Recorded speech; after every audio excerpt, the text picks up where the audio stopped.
You look out into the world right now, you'll see a lot of things coming to the surface. You might look at the child trafficking. That's coming to the surface. You might look at what happened months ago with the protests and notice that there was something else going on where there were possibly bricks being planted in places or people that were hired to instigate the crowd. There have been many things that have happened this year that have been allowing things to come up for people to become aware of, and it all has a purpose. Now, it might look really, really bad on the outside. You might look out into the world, see all this chaos, all this fear, all this stuff coming up. But my message for you today is that it's happening for a purpose. And that purpose is so that these things come to the surface, so that we as a collective consciousness, us as a collective, can become aware of it, so that then we can let it go. Once we become aware of it, then we can process it.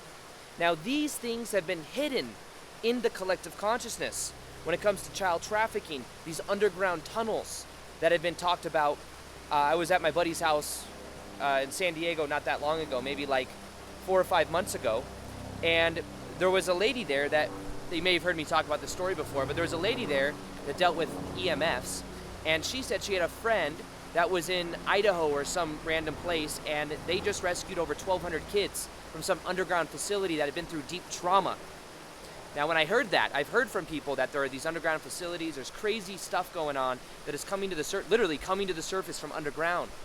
And that was a sign to me that maybe some of this stuff just isn't conspiracy theory. Maybe that there's actually some type of truth in it, as I'm getting validation on external, in my life versus not just looking for it online. It's making me realize certain things. That is that right now the shadow is coming up to the surface, and it is time for us to become aware of it and to integrate it. I look in my own life. Right now, my shadow is coming up like crazy. I'm becoming aware of different aspects of myself. It's had me going in, looking at my own relationship with my parents, even looking into my parents' relationship with their parents, to see some of the shadow that has kind of been under the surface. Some of it has to do with masculine and feminine polarity. Becoming aware of how my dad being the nicest guy in the world, how he has been kind of taken advantage of in his life. Why is he like that? There's a form of shadow work I've been going into. Because I've been noticing in my own life, in my business, very masculine, but in my personal life, sometimes I fall into the patterns that my dad fell into. Now, why is my dad that way? Well, that was part of the shadow work. I was able to see that my dad growing up didn't really have a dad that was around, so he didn't have the masculine role model. His mom, my grandma, was in a form like his dad, and that kind of turned him into being a little bit more soft, a little bit more nice, people-pleaser type mentality. And I look into my life now, and I'm able to see, where am I being like this? Where am I being like a people-pleaser? Where do I feel that desire? And as I'm going back into my life and able to see certain times of when I made that choice or how I was, brought up for my dad, I'm able to see how that kind of leaked onto me. And that's not my dad's fault, because my dad didn't necessarily know better. That's what he learned from his dad, in a way. Now, the reason I share this with you is because this is an example of shadow work. And even though there's crazy stuff going on in the world right now, the thing that I encourage you to go into is to go into your own shadow. Don't put it to the side and assume that it doesn't. We're not going to, I remember when I was going through my awakening in 2012, I thought that somehow there's going to be this huge ascension event and, we would escape this reality of 3D. And the more I go through life, I realize it's not about escaping. It's about doing the work, about integrating, realizing that the more you heal, which, by the way, you do by feeling it, feel the emotions that come up, and awareness. 90% of all transformation is just becoming aware. When you become aware of your shadow, you then shine light on it, then you integrate it into who you are. And that, I think, is the key. I was even going into the shadow of, for example, many of you know my story with my ex-stepmom, who was very masculine, who, my dad, I guess, kind of had a little bit of that lacking that leader energy as the masculine, because he let my stepmom, who was, emotionally, mentally, and physically abusive, run the show. What I realized is that I also had a feminine wound in my shadow, because I saw a woman in a certain way where I thought women were always trying to take away my power and my freedom. And there was a certain way that I relate, even after my ex-stepmom left my life when I was 16 years old, my dad divorced her, I attracted, the first girlfriend was almost controlling, just like my ex-stepmom. I had a manager that 2 weeks after breaking up with that ex-girlfriend, which, by the way, that relationship went on like 4 years too long, just like I think my dad's relationship with my ex-stepmom went on 4 years too long. Pattern, right? Unconscious, aware of it. Then I got transferred to a department where this ex-stepmom, the manager was the same exact energy as my ex-stepmom. So there's always someone in my life to reflect back that energy pattern until I dealt with it. So us going through what is happening, once I became aware, by the way, of that pattern with my ex-stepmom, immediately that manager got fired. I mean, within 2 weeks, got fired of a job that we were trying to get her fired forever because of how she would talk to people and treat people, but she was so protected by upper management that nothing could get done. So these patterns leave once we deal with it.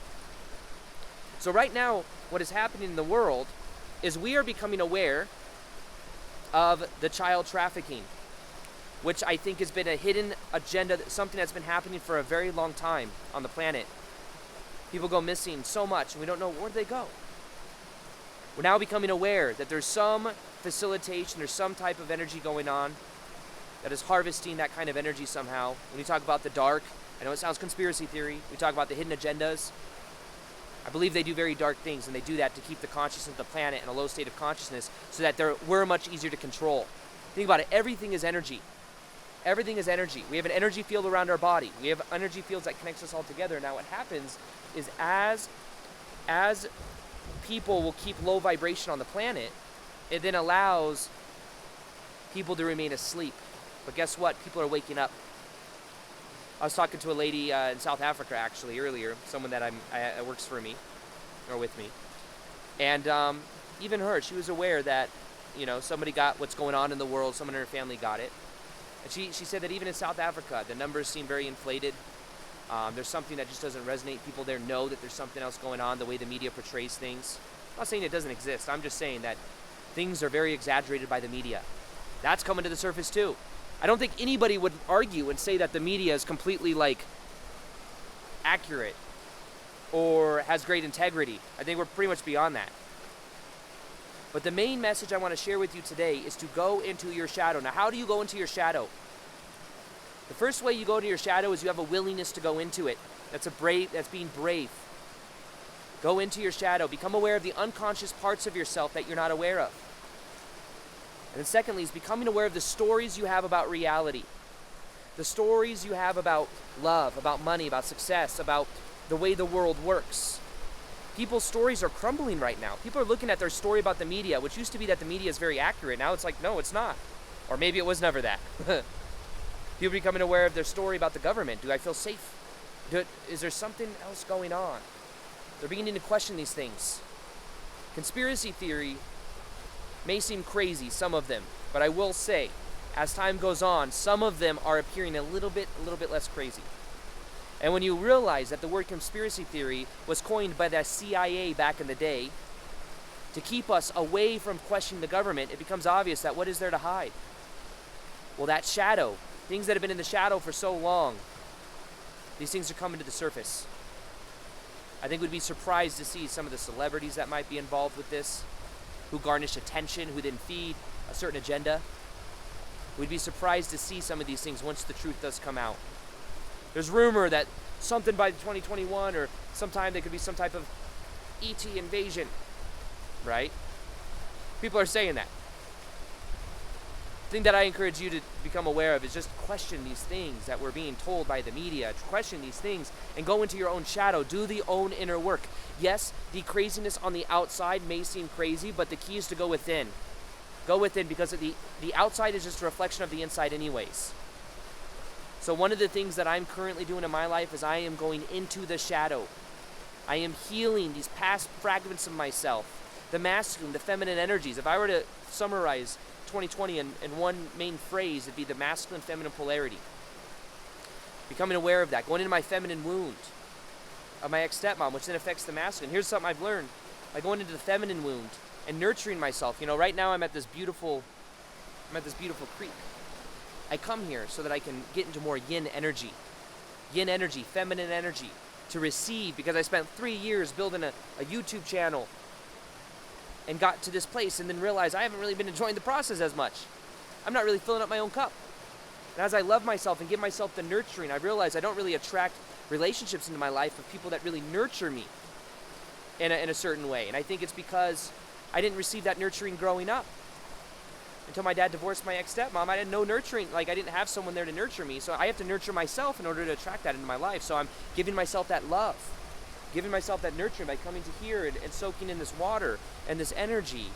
So do your own shadow work. And consequently enough, by doing that, I'm actually able to be more leading in my life. I'm actually able, like in every area of my life, not just my business, I'm able to kind of have this, new type of energy about me that's like so empowering. It feels so good. I'm able to be more present, I'm able to listen more, I'm able to heal. And as I heal my shadow, I feel more free and I feel like I am then on a better timeline. So right now is the time. If you didn't know, I have a meditation on shifting to the most optimal timeline. This meditation is an activation that will help you to activate these energies inside of you and make the process much more smooth. I will go ahead and link it right here. Click on that video, listen to it for 21 days, watch how it transforms your life. Other than that, I hope you enjoyed this video. Subscribe if you haven't already. And as always, peace, much love, and namaste.